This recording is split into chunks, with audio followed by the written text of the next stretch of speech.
Hi my dear student, मैं रितेश कुमार वर्मा। आज आप लोगों को रिस्पायरेशन का टॉपिक ग्लाइकोलाइसिस के बारे में बताएंगे। हमने आपको बताया था कि सेलुलर रिस्पायरेशन जो होता है उस सेलुलर रिस्पायरेशन में यानी कोशिकीय श्वसन में आपको दो टॉपिक में उसको डिवाइड किया गया है। आपको बताने का मतलब एक प्रकार से अध्ययन के दृष्टि के प्रकार से यानी दो प्रकार से दो प्रोसेस होता है, जिसमें आप ये कह सकते हैं कि ये प्रोसेस जो है जैसे आप ये यूकैरियोट सेल में होता है। ये तो ऐसे मतलब जो है जो दोनों प्रोसेस होता है वो यूकैरियोट सेल में होता है, क्योंकि यूकैरियोट सेल में जो है माइटोकॉन्ड्रिया भी पाया जाता है, माइटोकॉन्ड्रिया और जो है साइटोप्लाज्म में पाया जाता है। तो इस प्रकार से जो सेलुलर रिस्पायरेशन होता है कोशिकीय श्वसन होता है, कोशिकीय श्वसन या सेलुलर रिस्पायरेशन का जो प्रोसेस होता है वो जो है कोशिकाओं में दो स्थानों पर होता है। एक तो आप कह सकते हैं कोशिका के साइटोप्लाज्म में और दूसरा जो है कोशिका के माइटोकॉन्ड्रिया में। तो पहला प्रोसेस इसका हमने आपको बताया था कि ये पहला प्रोसेस होता है ग्लाइकोलाइसिस। तो ग्लाइकोलाइसिस या जिसे मतलब जो है दो नाम से जानते हैं EMP pathway, EMP pathway, EMP pathway या ये साइंटिस्ट के नाम पर बना है इम्बेडेड मेयर-हाफ-पार्नास पाथवे। ठीक है, इम्बेडेड मेयर-हाफ-पार्नास पाथवे, ये इसी को क्या कहा जाता है ग्लाइकोलाइसिस। ये रिस्पायरेशन का फर्स्ट टॉपिक और ये प्रोसेस जो है आप लोगों को रिस्पायरेशन बताया जाएगा दो टाइप का होता है, एक एरोबिक और दूसरा एनएरोबिक। तो एरोबिक रिस्पायरेशन और एनएरोबिक रिस्पायरेशन या ऑक्सीय श्वसन और अनॉक्सीय श्वसन या वायवीय श्वसन या अवायवीय श्वसन, तो ये दोनों में ये स्टेप होता है जिसमें ये चीज देखा गया कि जो ग्लूकोज होता है, ग्लूकोज का step by step break down होता है या टूटने का प्रोसेस होता है। तो ये स्टेप बाय स्टेप किस प्रकार से टूटता है इसी पॉइंट को हमें देखना है। यही पॉइंट ग्लाइकोफॉर होता है, ग्लूकोज लाइसिस फॉर होता है टूटना, यानी ग्लूकोज किस प्रकार से ग्लूकोज से पायरुवेट अम्ल का फॉर्मेशन कर रहा है, ये प्रोसेस हमें देखना है। तो इसमें जैसा कि हम बताएं मतलब आपको देखिए हमने जो हमको चार्ट बना करके रखा है, इस चार्ट के अनुसार आप देखेंगे फर्स्ट जैसे एक ग्लूकोज मॉलिक्यूल होता है 1 मोल या एक अणु की बात आप करते हैं तो 1 मोल जो है ग्लूकोज मॉलिक्यूल होता है। और ये ग्लूकोज मॉलिक्यूल हमारे जो है सेल में प्रेजेंट ऊर्जा एनर्जी एटीपी के रूप में प्रेजेंट होती है। उस एटीपी के एनर्जी को जो है ये जो है एब्जॉर्ब करता है या एडॉप्ट करता है और उस एटीपी से एडीपी में कन्वर्ट होता है। और उस एडीपी की जो बात होती है उस एडीपी से जो है एक फॉस्फेट मॉलिक्यूल जोड़ करके, एक फॉस्फेट मॉलिक्यूल ऐड करके ग्लूकोज जो है ग्लूकोज 6 फॉस्फेट का फॉर्मेशन करता है। इस प्रकार से ग्लूकोज जो है एक एटीपी से जो है मतलब फॉस्फेट मॉलिक्यूल लेकर के ग्लूकोज 6 फॉस्फेट का फॉर्मेशन करता है, जिसमें आप देखते हैं कि इसमें जो है मतलब इसके 1 मोल का फॉर्मेशन होता है। फिर आप देख रहे हैं कि जो ग्लूकोज 6 फॉस्फेट है, ग्लूकोज 6 फॉस्फेट जो है फ्रक्टोज 6 फॉस्फेट में कन्वर्ट होता है। फ्रक्टोज यानी ग्लूकोज जो है किसमें कन्वर्ट होता है, फ्रक्टोज में। तो ये फ्रक्टोज 6 फॉस्फेट में कन्वर्ट होगा और फ्रक्टोज 6 फॉस्फेट फिर आप देख रहे हैं मतलब जो है ये इन सबका जो है कितना बनेगा, 1 मोल ही बनेगा, 1 मोल। यानी यहाँ पे जो है इनके इस कंपाउंड में कार्बनों की जो यौगिक है वो यौगिक 6 कार्बन कंपाउंड वाला है। इस प्रकार से 1 मोल जो है fructose glucose 6 phosphate fructose 6 phosphate में कन्वर्ट होगा। फिर क्या करता साइटोप्लाज्म में प्रेजेंट एटीपी से फिर जो है एक फॉस्फेट समूह जो है गेन करेगा। यानी यहां से फिर आप पुनः देखेंगे कि जो है एटीपी जो है किसमें कन्वर्ट होगी, एडीपी में। और एडीपी में कन्वर्ट होकर के ये बनाएगा फ्रक्टोज 1,6 डाइफॉस्फेट। यानी एक फॉस्फेट पहले एटीपी से जुड़ा था, दूसरा फॉस्फेट दूसरे एटीपी से जुड़ गया, यानी पहला वाला पहले नंबर कार्बन था, दूसरा वाला 6वें नंबर पर। इस प्रकार से इसका नाम हो गया फ्रक्टोज 1,6 डाइफॉस्फेट का फॉर्मेशन हो रहा है। ये भी जो है कितने हैं हमारे 1 मोल का ही फॉर्मेशन हो रहा है। फिर आप देख रहे हैं मतलब जो है फ्रक्टोज 1,6 डाइफॉस्फेट जो है ये पुनः जो है ब्रेक हो रहा है। अब इनके बीच में जैसे हम एंजाइम से नहीं दिखाएं क्योंकि हाई स्कूल बेस पे इतना डीपली नहीं, इसलिए आप ये चीज देखेंगे कि यहाँ पर एंजाइमेटिक प्रोसेस होता है कि अनेक प्रकार के एंजाइम्स उत्पन्न होते हैं, प्रोजेक्ट होते हैं, जिनके थ्रू जो है ये कन्वर्जन हो रहा है या रिएक्शन ये हो रहा है, जिसमें आप देख रहे हैं फ्रक्टोज 1,6 डाइफॉस्फेट जो है किसमें कन्वर्ट हो रहा है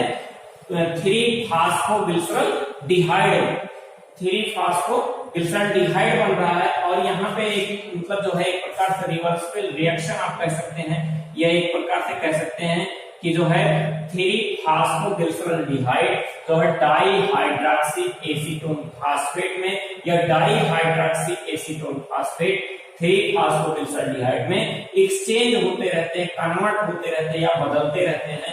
ऐसा प्रोसेस जो है हमारे जो है साइटोप्लाज्म में होता रहता है। फिर जो मतलब आप देख रहे हैं 3-फॉस्फोग्लिसरॉल्डिहाइड जो होता है ये साइटोप्लाज्म में प्रेजेंट है इनऑर्गेनिक फास्फेट। ये क्या है? Inorganic phosphate. इनऑर्गेनिक फास्फेट जो है इनऑर्गेनिक फास्फेट का 2 मॉलिक्यूल एब्जॉर्ब करेगा। क्यों?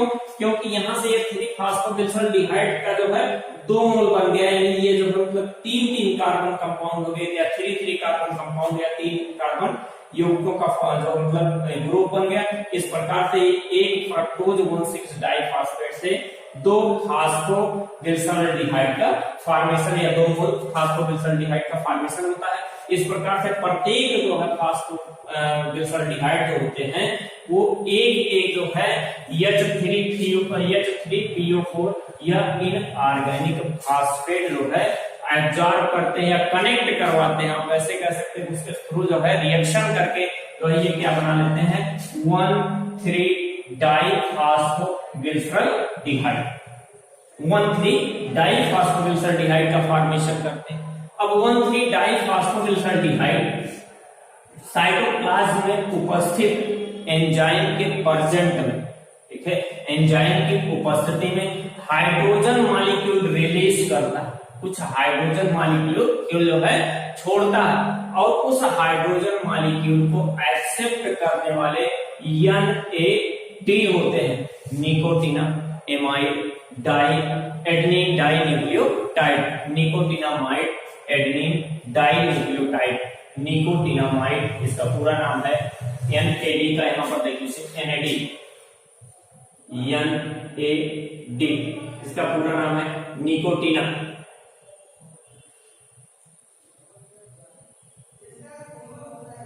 Nicotinamide adenine dinucleotide.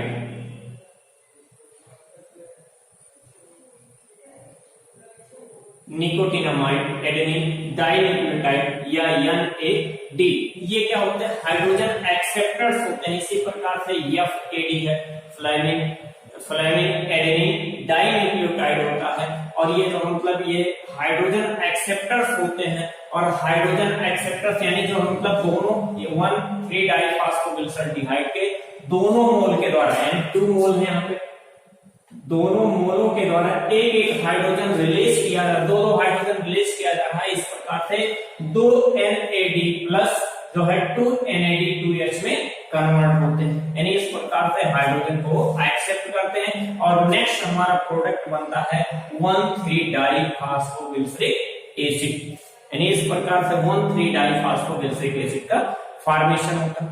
फिर 1,3-डाइफॉस्फोग्लिसरिक एसिड जो होता है ये एंजाइम्स के प्रेजेंट में फास्फेट मॉलिक्यूल रिलीज करता है या फास्फेट जो है निकालता है।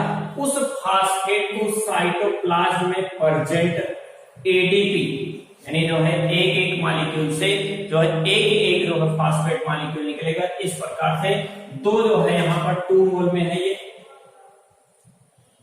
इनके 2 अणु हैं, तो ये दोनों अणु एक फास्फेट समूह छोड़ रहे हैं। तो प्रत्येक जो है 2 ADP के द्वारा जो है उस फास्फेट समूह को मैग्नीशियम आयन के प्रेजेंट में Mg+ आयन के उपस्थिति में जो है एटीपी में कन्वर्ट होते हैं। यानी इस प्रकार से 2 एटीपी का फॉर्मेशन होता है और पुनः जो है 1,3-डाइफॉस्फोग्लिसरिक एसिड 3-फॉस्फोग्लिसरिक एसिड में कन्वर्ट हो जाता है या परिवर्तित हो जाता है।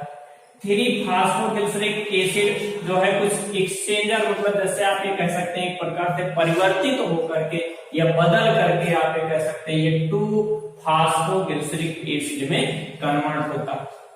और 2-फॉस्फोग्लिसरिक एसिड कुछ एंजाइमों की उपस्थिति में रिएक्ट होकर के 2-फॉस्फोइनॉल पायरुविक एसिड का फॉर्मेशन करते हैं, यानी 2-फॉस्फोइनॉल पायरुविक अम्ल का निर्माण करते हैं। और ये 2-फॉस्फोइनॉल पायरुविक अम्ल दोनों इन सबके जो है 2 मोल्स, ये भी 2 मोल्स, ये 2 मोल्स और ये भी 2 मोल्स। ठीक है, इस प्रकार से दोनों के द्वारा एक एक फॉस्फेट रिलीज होगा। पुनः जो है एडीपी से एटीपी का फॉर्मेशन Mg++ आयन की प्रेजेंट में होगा और इस प्रकार से 2 मोल या 2 जो है कंपाउंड पायरुविक एसिड का फॉर्मेशन होगा। और इसमें से कुछ क्वेश्चंस ऐसे पूछे जाते हैं, जैसे ये पूछा जाए कि टोटल ग्लाइकोलाइसिस में टोटल कितने एटीपी का फॉर्मेशन होता है। तो टोटल एटीपी आपका 2 यहाँ पे बना हुआ है और 2 यहाँ पे, यानी टोटल एटीपी का फॉर्मेशन जो होगा या कुल एटीपी का निर्माण 4 एटीपी। ठीक है, टोटल एटीपी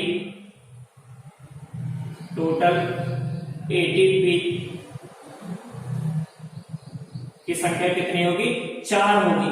और आप ये देख रहे हैं कि 2 एटीपी ग्लाइकोलाइसिस में खर्च होते हैं, पहला यहां पर है और दूसरा यहां पर है। यानी इस प्रकार से 2 एटीपी यदि खर्च हो रहे हैं या आप ये कह सकते हैं यूज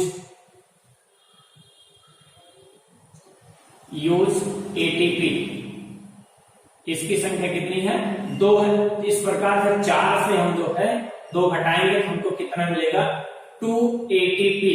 यानी यदि आप कहते हैं कि शुद्ध लाभ या नेट गेन एटीपी की जो संख्या होगी वो ग्लाइकोलाइसिस में 4 होगी। यदि हम एनएडी की भी संख्या जोड़े तो 1 एनएडी से 3 एटीपी का फॉर्मेशन होता है। इस प्रकार से 2 NADH2 से जो है 3 × 2 एटीपी यानी बराबर जो है आप कह सकते हैं 6 एटीपी का फॉर्मेशन होता है। और ये प्रोसेस जो है माइटोकॉन्ड्रिया के अंदर होता है, इसीलिए एटीपी में इसे नहीं जोड़ा जाता। अगर साधारण रूप से पूछा जाए इस प्रकार से कोई कहे कि टोटल जो है कितना एटीपी ग्लाइकोलाइसिस में निर्मित होता है, तो आप कहेंगे कि जो है 10 एटीपी या 10 एटीपी का निर्माण होता है, यानी 6 ये वाला 4 ये वाला और 2 खर्च हो जाते हैं, 8 जो हमारा लाभ होता है। लेकिन अगर शुद्ध लाभ की बात की जाए, नेट गेन एटीपी की बात की जाए, तो हम ये कहेंगे कि सिर्फ जो है 2 एटीपी का फॉर्मेशन होता है। और इस प्रकार से आप ये कह सकते हैं कि यदि सेल जो है प्रोकैरियोट है तो उसमें ओनली 2 एटीपी बनेगा और यदि सेल यूकैरियोट है तो उसमें जो है क्या बनेगा? 10 एटीपी का फॉर्मेशन होगा, जिसमें से 2 जो है घट जाएंगे। तो इस प्रकार से ये हमारा जो है प्रोसेस जो था, मतलब जो ये टॉपिक था ग्लाइकोलाइसिस था, जिसे हमने कहा था कि ग्लाइकोलाइसिस को शॉर्ट में जो है ईएमपी कहा जाता है। तो ये नाम आप नहीं भूलिएगा, क्योंकि एग्जाम में जो है हाई स्कूल के एग्जाम में कभी कभी ईएमपी पाथवे के नाम से पूछ लेता है या ये ईएमपी पथ पूछ लेता है। तो ये जो साइंटिस्ट के नाम पर रखा गया है, ई फॉर होता है Embden, M for Meyerhof, P for Parnas और जो है पाथवे, यानी जो है Embden Meyerhof Parnas pathway के कारण मतलब नाम के आधार पर जो है ये नाम रखा गया है। या ग्लाइकोलाइसिस के नाम से पूछेगा तब भी आप जो है इसको लिखिएगा। तो ये इतना जो है आज का ग्लाइकोलाइसिस का टॉपिक था। Thank you.